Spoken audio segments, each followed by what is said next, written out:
Hello, my friends. This is Jenny with Seasons Change. Thank you for joining me. And I am a wife, mother, and recently retired teacher.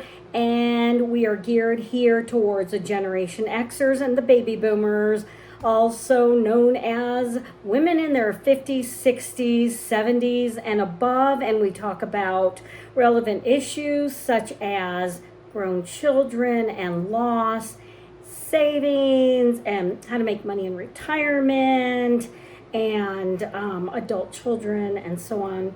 All the issues that we do face at this juncture of our life. And I hope that you stay with me until the end, because if you do know my channel, I share a couple of my pottery creations with you, so please stay till the end. So today we are going to be talking about how to keep a relationship / marriage strong when both partners are now retired. So here we go. One is set goals together before both of you are retired. I have friends who said, oh, we're on the same page, no problem. We know exactly what we want to do. We want to travel. And then when things materialized, they realized they weren't on the same page. One of the partners wanted to travel for months at a time and said, if we're going to go all the way to Europe, I want to be there for months. And the other said, I can't imagine being away from the house for that long, maybe a couple weeks at the most. So maybe sitting down and communicating what it's going to look like. And two, maybe sit down and create a new routine, a routine that will be completely changed because one or both of you have been working for the last so many decades, and now your life and routine is going to change. So something to talk about and think about.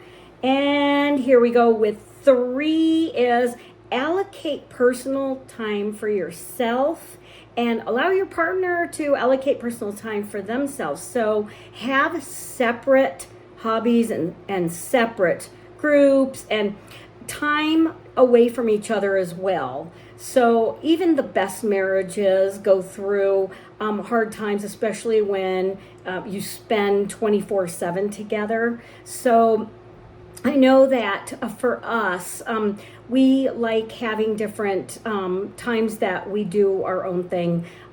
For myself, I enjoy going to my community pottery studio, and I am in groups with other women and so on. And he is into biking and mountain biking, so we completely have our own time and our own interests. And I would say 4 would be coming together and doing things together. What do you want to do together? Do you want to volunteer? Do you want to learn something new or take a class together or travel together? And 5, there are many support groups out there, and there are support groups for people that just want to have coffee out together with other newly retired couples, or they go to workshops. There's a lot of really good workshops if you just look online.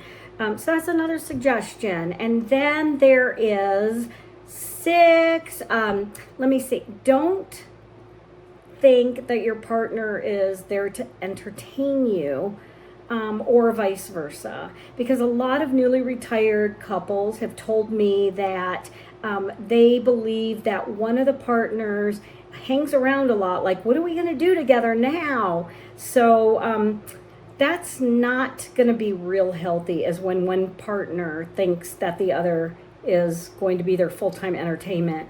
So maybe something to discuss a little early on there. So next we have, don't feel guilty when you're out with your friends, or if you're out with the girls, out with the guys. Don't feel guilty. That is your time out. And I have been in a situation where I'm out and enjoying myself, and I think, oh my gosh, he's come home from work. Maybe I should be there because I haven't been, with him all day. And no, it is okay to have your allocated time. And next would be household responsibilities. So maybe making a chart or discussing allocating household responsibilities, such as when I was working, we both pitched in for everything, chores and cooking and so on. Then I kind of took over the role of doing all those things because I retired first. However, when he retires soon, we're going to allocate those responsibilities a little bit differently, so one doesn't feel like they're doing more, and which leads to perhaps resentment. And then we have the next one is there have been a lot of like CEOs and high management positions.